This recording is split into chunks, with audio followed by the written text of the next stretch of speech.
15 मई 2008 नोएडा के सेक्टर 25 जलवायु विहार के L32 फ्लैट में सुबह हर दिन की तरह ही सामान्य थी। घर के भीतर 13 साल की आरुषि तलवार स्कूल के लिए तैयार हो रही होती है। घर के दूसरे कमरे में उसके पिता डॉक्टर राजेश तलवार और माँ डॉक्टर नुपुर तलवार भी काम पर जाने के लिए रेडी हो रहे थे। राजेश और नुपुर पेशे से डेंटिस्ट थे और दोनों मिलकर नोएडा के सेक्टर 27 में अपना डेंटल क्लिनिक चलाते थे। राजेश क्लिनिक चलाने के साथ साथ नोएडा फोर्टिस हॉस्पिटल के डेंटल डिपार्टमेंट के हेड भी थे और ग्रेटर नोएडा के ITS डेंटल कॉलेज में पढ़ाते भी थे। इस तरह तलवार दंपत्ति का शेड्यूल काफी बिजी रहता था और अक्सर रात को ही अपनी बेटी आरुषि के साथ समय बिताने का मौका मिलता था।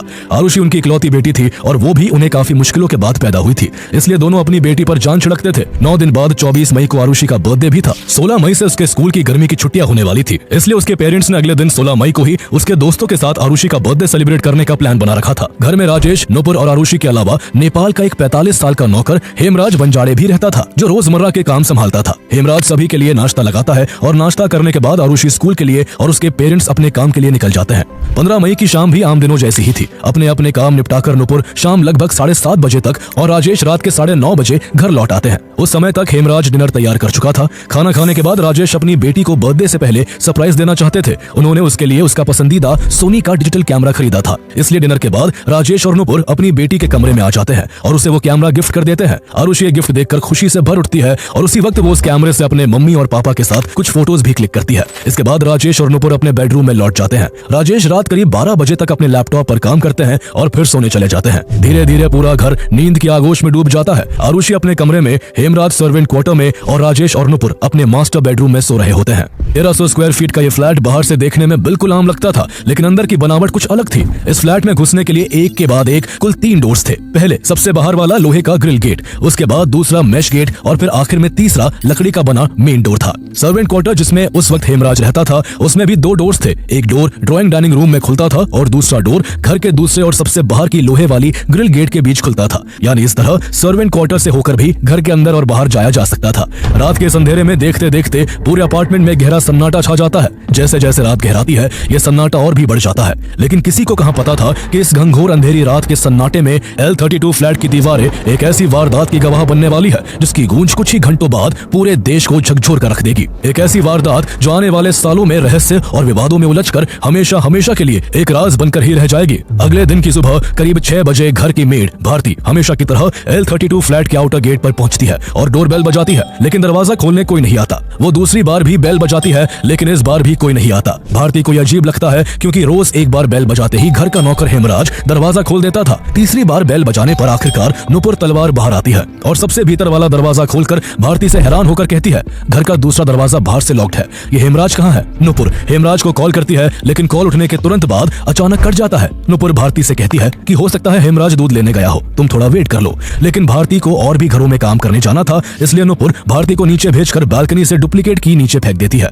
राजेश तलवार भी अब तक उठकर डाइनिंग रूम में आ चुके थे, लेकिन तभी उनकी नजर डाइनिंग टेबल पर रखी स्कॉच विस्की की एक बोतल पर पड़ती है। उसे देखकर राजेश के चेहरे का रंग उड़ जाता है, क्योंकि उस शराब की बोतल पर खून के निशान थे। उनके दिल में एक अजीब डर समा जाता है। राजेश बिना वक्त गवाए सीधे अपनी बेटी आरुषि के कमरे की ओर भागते हैं। कमरे का दरवाजा खुला देखकर उनकी बेचैनी और बढ़ जाती है, क्योंकि उस वक्त तक आरुषि का दरवाजा हमेशा बंद रहता था। वो पलक झपकते ही आरुषि के कमरे में घुस जाते हैं। जैसे ही उनकी नजर सामने पड़ती है, राजेश की चीख निकल जाती है। बेड पर आरुषि का खून से लथपथ शरीर पड़ा था और उसका गला किसी धारदार औजार से कटा हुआ था। राजेश जोर जोर से रोने लगते हैं। पति के रोने की आवाज सुनकर नुपुर भी दौड़कर आरुषि के कमरे में पहुंचती है और ये सब देखकर उनकी आंखों से भी आंसू बहने लगते हैं। इतनी देर में भारती चाबी लेकर वापस आउटर गेट पर आ चुकी थी, लेकिन हैरानी की बात यह थी कि इस बार वो दरवाजा बिना चाबी के हल्का सा पुश करने पर ही खुल जाता है। उसके बाद वाला मैश डोर भी लाइटली लैच था और वो भी थोड़ा सा पुश करने पर खुल जाता है। जब भारती घर के अंदर दाखिल होती है, तभी उसे आरुषि के कमरे से रोने की आवाजें सुनाई देती है। वो घबराकर आरुषि के कमरे की ओर दौड़ती है। अंदर पहुंचते ही जब तक भारती कुछ पूछ पाती, नुपुर उससे लिपट जाती है और बेड पर पड़ी आरुषि को दिखाते हुए कहती है, देखो हेमराज मेरी बेटी को मारकर घर से भाग गया है।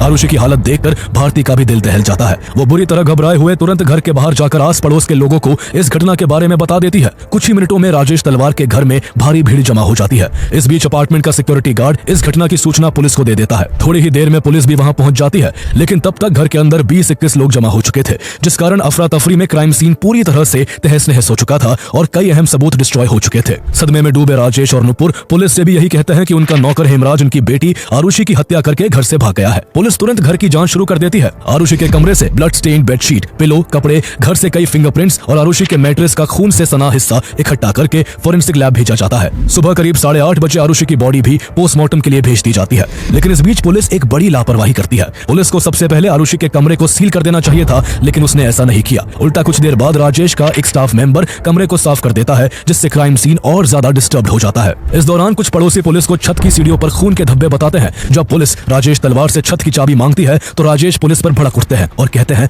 आप मेरी बेटी के कातिल हेमराज को ढूंढने के बजाय यहाँ समय बर्बाद कर रहे हैं। वो अब तक अपने गाँव नेपाल भाग गया होगा। राजेश इसके बाद पुलिस से ये भी कहते हैं कि पुलिस ने अगर हेमराज को पकड़ लिया तो वो उन्हें 25,000 रुपए देंगे। चूंकि हेमराज घर से गायब था, इसलिए पुलिस भी जल्दी ही उसे प्राइम सस्पेक्ट मान लेती है और ये थ्योरी बनाती है कि हेमराज रात को स्कॉच विस्की पीकर आरुषि के कमरे में घुसा, उसने उसका यौन शोषण करने की कोशिश की और जब आरुषि ने विरोध किया तो वो खुखरी से उसका गला काट कर भाग गया। इस बीच पुलिस हेमराज पर 20,000 रुपए का इनाम घोषित कर देती है और पुलिस की एक टीम तुरंत हेमराज को पकड़ने नेपाल रवाना हो जाती है। ये केस मीडिया में भी काफी सुर्खियां बटोरने लगता है, इसलिए सिटी एसपी महेश मिश्रा एक बयान जारी करते हैं कि ये केस 24 घंटे में सॉल्व कर लिया जाएगा। डॉक्टर सुनील दोहरे के नेतृत्व में आरुषि की बॉडी का पोस्टमार्टम होता है और दोपहर करीब 1 बजे आरुषि के शव को उसके परिवार को सौंप दिया जाता है। शाम लगभग 4 बजे शमशान घाट में आरुषि का अंतिम संस्कार किया जाता है और अगले दिन की सुबह यानी 17 मई 2008 को राजेश और नुपुर अपनी बेटी की अस्थियों को गंगा में विसर्जित करने के लिए हरिद्वार निकल जाते हैं। उनके घर पर अब सिर्फ राजेश का भाई दिनेश तलवार और कुछ स्टाफ रह जाते हैं। इस बीच राजेश तलवार के घर पुलिस का आना जाना भी लगा रहता है। पुलिस की रिक्वेस्ट पर इस जांच में एक रिटायर्ड पुलिस ऑफिसर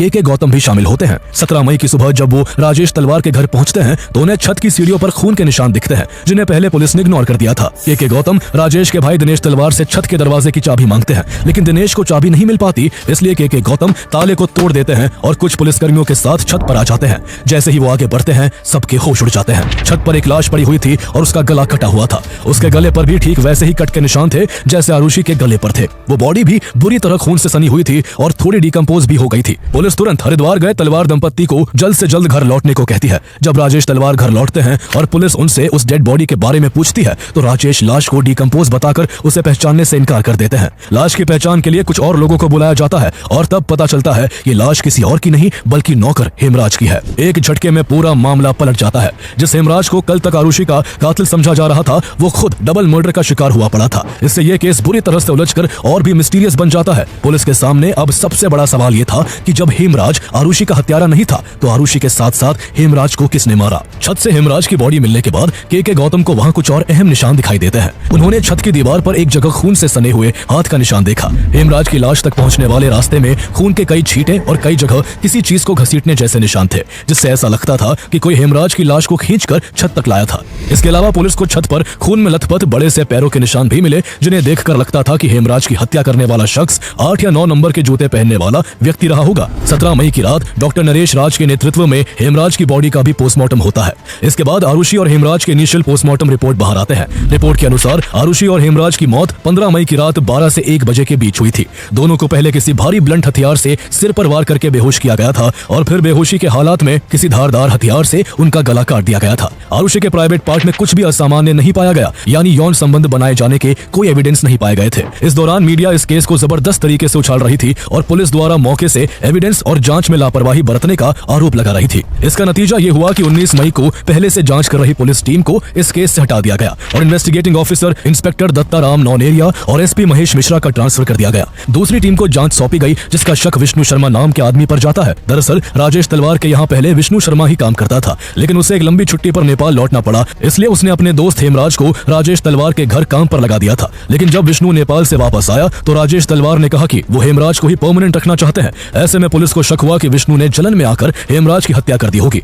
विष्णु को हेमराज की हत्या करते हुए आरुषि ने देख लिया होगा, इसलिए विष्णु आरुषि की भी हत्या करके भाग गया होगा। ऐसे में पुलिस ने विष्णु शर्मा को हिरासत में लेकर उससे पूछताछ शुरू कर दी, लेकिन जांच में पता चला कि हत्या वाली रात विष्णु शर्मा भारत में था ही नहीं, वो नेपाल में था। ऐसे में पुलिस के हाथ फिर से खाली थे। इस केस को उलझता देख 21 मई को एसएचओ अनिल सामानिया को इस केस का नया इन्वेस्टिगेटिंग ऑफिसर बनाया जाता है और दिल्ली पुलिस की एक टीम भी इस केस में यूपी पुलिस की हेल्प के लिए नोएडा आ जाती है। 22 मई को पुलिस आरुषि के दोस्त अनमोल से कई घंटों तक पूछताछ करती है। आरुषि की हत्या से कुछ घंटे पहले अनमोल ने उसे मैसेज किया था। अनमोल आरुषि का अच्छा दोस्त था और उसने आरुषि की हत्या से पहले 45 दिनों में उसे 688 कॉल किए थे। पूछताछ में अनमोल ने पुलिस को जो बताया, उसके बाद पुलिस का शक जिस ओर गया उस पर किसी के लिए भी यकीन करना मुश्किल था। अनमोल पुलिस को बताता है कि राजेश तलवार का अनीता दुर्रानी नाम की महिला से एक्स्ट्रा मैरिटल अफेयर चल रहा था और ये बात उसे खुद आरुषि ने बताई थी। राजेश तलवार ने जिस तरह पहले दिन हेमराज पर ब्लेम डाला था और हेमराज की बॉडी को पहचानने से इनकार कर दिया था, उससे पुलिस को उन पर पहले भी शक था। लेकिन एक्स्ट्रा मैरिटल अफेयर की बात से पुलिस का आरुषि की हत्या को लेकर राजेश तलवार पर शक और गहरा हो गया। पुलिस ने 23 मई 2008 को राजेश और नुपुर तलवार को पुलिस लाइन बुलाकर उनसे अलग अलग कमरे में लंबी पूछताछ की। दोनों के बयान एक दूसरे से मेल नहीं खाए, जिसके बाद पुलिस ने राजेश तलवार को अरेस्ट कर लिया। उसी दिन यूपी के inspector general of police Gurdarshan Singh press conference करके एक ऐसा दावा करते हैं जिसे सुनकर हर कोई हैरान रह जाता है। उन्होंने कहा कि राजेश का अनीता दुर्रानी के साथ अफेयर चल रहा था। आरुषि को इसके बारे में पता चल गया था और वो पिता के इस एक्ट का कुछ दिनों से विरोध कर रही थी। उन्होंने ये भी कहा कि आरुषि और हेमराज के गलत संबंध थे और 15 मई की रात राजेश ने आरुषि और हेमराज को आरुषि के कमरे में ऑब्जेक्शनेबल हालत में लेटे हुए देख लिया था, जिससे राजेश गुस्से में तिलमिला उठे और हेमराज को पीटते हुए एक छत पर ले गए। वहां राजेश तलवार ने एक धारदार हथियार से हेमराज का गला काट दिया और छत के दरवाजे को बंद कर नीचे आ गए। नीचे आकर उन्होंने पहले स्कॉच पी और फिर कुछ देर बाद उन्होंने उसी तरह अपनी बेटी आरुषि को भी मार डाला। लेकिन पुलिस का यह बयान सुनकर हर कोई हैरान रह गया। लोग सोचने लगे कि क्या कोई पिता अपनी 13 साल की इकलौती बेटी को इतनी बेरहमी से मार सकता है। सवाल सिर्फ इतना ही नहीं था, बल्कि लोगों को इस बात ने भी झकझोर दिया कि बिना किसी ठोस सबूत के एक मासूम बच्ची पर 45 साल के नौकर के साथ रिश्ते होने का इल्जाम लगाकर उसे मौत के बाद बदनाम किया जा रहा है। ऐसे में जब पुलिस पर आरुषि के कैरेक्टर असैसिनेशन का आरोप लगने लगा तो पुलिस ने अपनी थ्योरी बदल दी और कहा कि आरुषि ने अपने पिता से उनके एक्स्ट्रा मैरिटल अफेयर पर सवाल किया, जिससे गुस्से में राजेश ने अपनी बेटी की हत्या कर दी। राजेश को ऐसा करते हुए घर के नौकर हेमराज ने देख लिया था, इसलिए विटनेस को मिटाने के लिए राजेश ने हेमराज की भी हत्या कर दी। हालांकि इस दौरान पुलिस के पास राजेश को कातिल साबित करने के लिए कोई भी पुख्ता सबूत नहीं था, इसलिए राजेश तलवार और नुपुर तलवार ने पुलिस पर अपनी नाकामी छिपाने और केस को कवर अप करने के लिए उन्हें फंसाने का आरोप लगाया। लगातार बढ़ते विवाद और मीडिया प्रेशर के बीच 31 मई को यह केस सीबीआई को ट्रांसफर कर दिया जाता है। सीबीआई के हाथ में यह केस आने के बाद ज्वाइंट डायरेक्टर अरुण कुमार को इसका इन्वेस्टिगेटिंग ऑफिसर बनाया जाता है। चूंकि पुलिस ने राजेश तलवार को इस हत्या का दोषी माना था, इसलिए सीबीआई पहले इस एंगल पर ही जांच करती है। सबसे पहले राजेश तलवार के उन कपड़ों की जांच की जाती है जो उस दिन उन्होंने पहने थे, लेकिन उन पर केवल आरुषि के खून के निशान मिलते हैं और हेमराज के खून का कोई सबूत नहीं मिलता। इसके बाद जब विस्की बॉटल की जांच होती है तो उस पर भी राजेश के फिंगरप्रिंट्स नहीं मिलते। फिर सीबीआई राजेश और नुपुर के 2 लाई डिटेक्टर टेस्ट और एक ब्रेन मैपिंग टेस्ट करवाती है, जिनमें राजेश तलवार के खिलाफ कुछ भी नहीं मिलता। इसके अलावा छत पर जो शू प्रिंट मिला था उसका साइज 8 या फिर 9 नंबर था, जबकि राजेश का शू साइज केवल 6 होता है। ऐसे में पुलिस वाली थ्योरी सीबीआई की जांच में गलत साबित होती हुई नजर आती है। ऐसे में सीबीआई दूसरी पॉसिबिलिटीज पर गौर करती है और तभी उनकी शक की सुई राजेश तलवार के क्लिनिक असिस्टेंट कृष्णा ठाडराई की तरफ घूम जाती है। हत्या से 2 दिन पहले राजेश तलवार ने क्लिनिक में कृष्णा को सभी के सामने बुरी तरह डांट दिया था। पूछताछ में ड्राइवर उमेश शर्मा सीबीआई को बताता है कि कृष्णा ने उससे कहा था कि वो इसके लिए राजेश तलवार को जल्दी ही सबक सिखाएगा। ऐसे में सीबीआई 7 जून को शक के आधार पर कृष्णा को हिरासत में ले लेती है।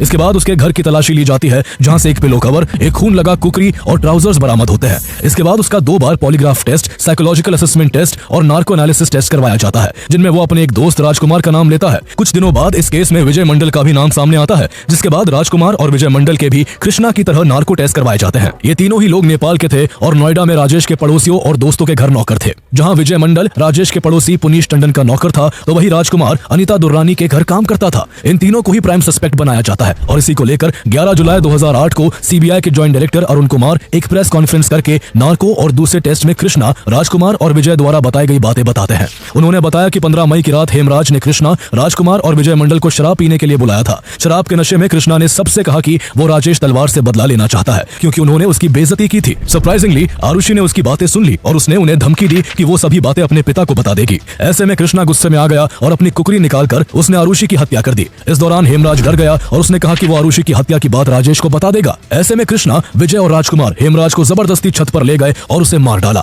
इस दौरान ज्वाइंट डायरेक्टर अरुण कुमार ने यह भी बताया कि इन तीनों ने अलग अलग टेस्ट में अलग अलग कहानी सुनाई, जिसमें कभी राजकुमार तो कभी विजय तो कभी कृष्णा द्वारा आरुषि को मारने की बात कही गई, लेकिन हर कहानी में हेमराज को छत पर मारने वाली बात कॉमन थी। इस दौरान तीनों ने यह भी बताया कि राजकुमार ने आरुषि से जबरदस्ती करने की कोशिश की थी और जब आरुषि ने इसका विरोध किया था तो गुस्से में आकर उसकी हत्या कर दी थी। इन तीनों के कबूलनामे के बाद 12 जुलाई 2008 को सबूतों के अभाव में राजेश तलवार को 50 दिन बाद बेल मिल जाती है, लेकिन सीबीआई के पास एविडेंसेस की कमी राजकुमार, कृष्णा और विजय मंडल को दोषी साबित करने में भी थी। नार्को और इसके जैसे दूसरे कन्फेशन टेस्ट नशीले दवाई देकर करवाए जाते हैं, इसलिए कोर्ट उन्हें पुख्ता सबूत नहीं मानती है। सीबीआई द्वारा इन तीनों नौकरों को दोषी बताने वाला दावा तब और कमजोर पड़ गया जब आगे की जांच में कृष्णा के मकान मालिक के.एन. जौहरी, विजय मंडल के मालिक पुनीत टंडन और राजकुमार की मालकिन अनीता दुर्रानी ने बताया कि ये तीनों 15 मई की रात करीब 12:30 बजे तक उनके घर में ही मौजूद थे। अपार्टमेंट के 6 गार्ड्स ने भी ये दावा किया कि उस रात राजेश तलवार के फ्लैट में ना तो कोई बाहर से अंदर गया था और ना ही कोई अंदर से बाहर आया था। राजेश तलवार के घर में इन तीनों में से किसी के फिंगरप्रिंट के निशान भी नहीं मिले।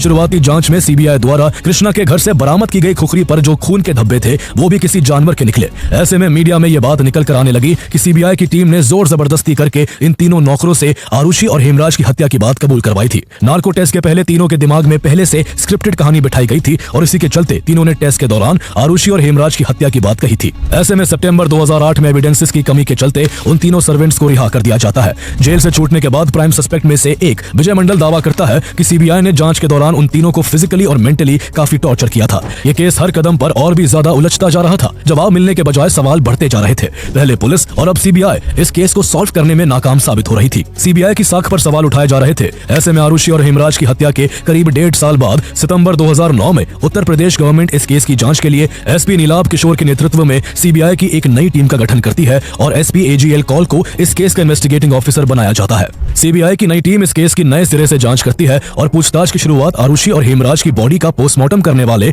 डॉक्टर सुनील दोहरा और डॉक्टर नरेश राज से करती है। इस बार दोनों के बयान इनिशियल पोस्टमार्टम रिपोर्ट से काफी अलग होते हैं। इनिशियल रिपोर्ट में आरुषि के साथ कोई यौन संबंध ना बनाए जाने की बात की गई थी, लेकिन इस बार डॉक्टर सुनील दोहरा बताते हैं कि आरुषि की हाइमेन क्षतिग्रस्त थी और ऐसा लग रहा था कि आरुषि के मरने के बाद उसके प्राइवेट पार्ट्स को काफी अच्छे से साफ किया गया था। दूसरी तरफ डॉक्टर नरेश राज भी सीबीआई को बताते हैं कि हेमराज का प्राइवेट पार्ट सूजा हुआ था, जो इस बात की ओर इशारा करता है कि अंतिम समय में या तो हेमराज यौन संबंध बना रहा था या फिर ऐसा करने के लिए तैयार था। इसके बाद सीबीआई की इस नई टीम ने अक्टूबर 2009 में क्राइम सीन को फिर से रिक्रिएट किया और दावा किया कि आरुषि की हत्या के बाद उसके कमरे को रीअरेंज किया गया था और फिर लोगों को आरुषि की हत्या की खबर दी गई थी। यह भी दावा किया गया कि आरुषि के चाचा दिनेश तलवार ने 17 मई को इस केस की जांच में शामिल के गौतम से कांटेक्ट करके आरुषि के पोस्टमार्टम रिपोर्ट से आरुषि के यौन संबंध होने की बात को हटाने की बात कही थी। इसके बाद सीबीआई की नई टीम ने आरुषि तलवार और हेमराज के सिर पर लगी चोट को एनालाइज किया, जो ट्रायंगुलर शेप की थी। सीबीआई ने अंदाजा लगाया कि दोनों के सिर पर यह वार गोल्फ स्टिक से किया गया होगा। हैरानी की बात यह थी कि राजेश तलवार गोल्फ खेलने के शौकीन थे। सीबीआई ने राजेश के पास मौजूद सभी गोल्फ स्टिक्स को जांच के लिए लैब भेजा, जहां से रिपोर्ट में यह बात सामने आई कि उनमें से 5 नंबर की गोल्फ स्टिक को काफी अच्छे से साफ किया गया था ताकि सारे सबूत मिट जाए। जब इस बारे में सीबीआई राजेश से पूछती है तो वो बताते हैं कि स्टिक नंबर 4 और 5 पहले उनकी कार में रखे हुए थे, लेकिन जब उन्होंने कार की सर्विसिंग करवाई तो अपने ड्राइवर उमेश शर्मा से उन दोनों स्टिक्स को हेमराज के रूम में रखवा दिया था। लेकिन यहाँ गौर करने वाली बात यह है कि जब सीबीआई की टीम ने सीएफएसएल द्वारा खींची गई हेमराज के कमरे की 1 जून 2008 की फोटोग्राफ्स को देखा तो उसमें सिर्फ एक स्टिक थी, जबकि राजेश तलवार के बयान के हिसाब से उन्होंने दोनों स्टिक्स को हेमराज के कमरे में रखवाया था। इन सब बातों को ध्यान में रखते हुए सीबीआई की टीम आरुषि और हेमराज की हत्या के पीछे राजेश तलवार का हाथ मानती है। सीबीआई का यह भी दावा था कि हेमराज और आरुषि दोनों का गला किसी प्रोफेशनल ने सर्जिकल ब्लेड से काटा था और चूंकि राजेश और नुपुर दोनों डॉक्टर थे इसलिए उन्होंने ही ऐसा किया होगा। सीबीआई राजेश तलवार को दोषी जरूर मान रही थी, लेकिन उनके पास साबित करने के लिए कोई भी पुख्ता सबूत नहीं थे। यहाँ तक कि सीबीआई की टीम हत्या में इस्तेमाल हुए हथियार को भी नहीं खोज पाई थी। इसलिए 29 दिसंबर 2010 को सीबीआई क्लोजर रिपोर्ट फाइल करके इस केस को बंद करने की अपील कर देती है। ऐसा लग रहा था कि ये केस सबूतों की कमी की वजह से बिना किसी नतीजे पर पहुंचे ही बंद कर दिया जाएगा, लेकिन इसी बीच कुछ ऐसा होता है जिससे राजेश तलवार और उनकी पत्नी नुपुर तलवार जेल की सलाखों के पीछे पहुंच जाते हैं। दरअसल सीबीआई की क्लोजर रिपोर्ट में राजेश और नुपुर को शक के दायरे में रखा गया था। इस रिपोर्ट से नाराज होकर राजेश तलवार गाजियाबाद की स्पेशल सीबीआई कोर्ट पहुंच जाते हैं, लेकिन राजेश तलवार का यह दावा उल्टा पड़ जाता है। 9 फरवरी 2011 को स्पेशल सीबीआई कोर्ट की मजिस्ट्रेट प्रीति सिंह क्लोजर रिपोर्ट को चार्जशीट में बदल देती है और केस की दोबारा जांच का आदेश देती है। इस केस को सीबीआई की ओर से सीनियर एडवोकेट सिद्धार्थ लूथरा लड़ते हैं, तो वही तलवार का डिफेंस हरीश साल्वे, मुकुल रोहतगी और रेबेका मैमिन जॉन जैसे नामी वकील करते हैं। खास बात यह कि तीनों ने केस लड़ने के लिए राजेश से कोई फीस नहीं ली। करीब 2 सालों तक दलीलें चलती रही और इसी दौरान अप्रैल 2013 में सीबीआई इस केस से जुड़ी एक नई थ्योरी पेश करती है। सीबीआई के अनुसार 15 मई की रात राजेश को कुछ आवाज सुनाई दी और जब वो उठकर बाहर आए तो आवाज आरुषि के कमरे से आ रही थी। कमरे में झांकने पर उन्होंने देखा कि आरुषि और हेमराज ऑब्जेक्शनेबल पोजीशन में थे। ये देखकर राजेश गुस्से से आग बबूला हो उठे और हेमराज के कमरे से गोल्फ स्टिक लाकर उन्होंने हेमराज के सिर पर जोरदार प्रहार किया। दोबारा वार करने की कोशिश में स्टिक आरुषि को लग गई और दोनों गंभीर रूप से घायल होकर बेहोश हो गए। इसी शोरगुल में नुपुर भी जाग गई और आरुषि के कमरे में आ गई। इसके बाद राजेश और नुपुर ने बेहोश पड़े हेमराज को छत पर ले जाकर किसी धारदार हथियार से उसका गला काट दिया। नीचे आकर उन्होंने बेहोश पड़ी आरुषि का भी सिमिलर तरीके से गला काट दिया ताकि घाव एक जैसे दिखे। इसके बाद दोनों ने मिलकर क्राइम सीन को फिर से रीअरेंज किया, वहां गिरे खून को साफ किया और अपने कपड़े और धारदार हथियार कहीं छुपा दिए। इसके बाद राजेश ने फ्लैट से बाहर निकलकर मिडिल डोर को बाहर से लैच किया और हेमराज के कमरे से अंदर आ गए ताकि बाद में इन्वेस्टिगेटर्स कंफ्यूज हो जाए। इसके बाद राजेश ने स्कॉच विस्की पी और जब सुबह मेड भारती आई तो उसके सामने राजेश और नुपुर ने हेमराज द्वारा आरुषि की हत्या करके भागने की कहानी रची। सीबीआई की इस आखिरी थ्योरी को सही मानते हुए नवंबर 2013 में सीबीआई की स्पेशल कोर्ट ने राजेश और नुपुर तलवार को हत्या करने, एविडेंस को मिटाने, जांच भटकाने और गलत एफआईआर फाइल करने का दोषी ठहराते हुए उन्हें उम्र कैद की सजा सुना दी। इसके बाद राजेश और नुपुर को गिरफ्तार कर डासना जेल में बंद कर दिया गया। लेकिन कहानी यही खत्म नहीं हुई। राजेश तलवार और नुपुर तलवार ने इस फैसले को इलाहाबाद हाईकोर्ट में चैलेंज किया। कई सुनवाइयों के बाद हाईकोर्ट ने सीबीआई के एविडेंसेस को पुख्ता सबूत नहीं माना और कहा कि सीबीआई की सारी दलीलें सिर्फ अजम्पशंस पर बेस्ड है। इसलिए इलाहाबाद हाईकोर्ट ने 12 अक्टूबर 2017 को राजेश और नुपुर तलवार को बेनिफिट ऑफ डाउट देते हुए रिहा कर दिया। ये एक बड़ा ट्विस्ट था क्योंकि राजेश और नुपुर पिछले 4 साल से जेल में बंद थे।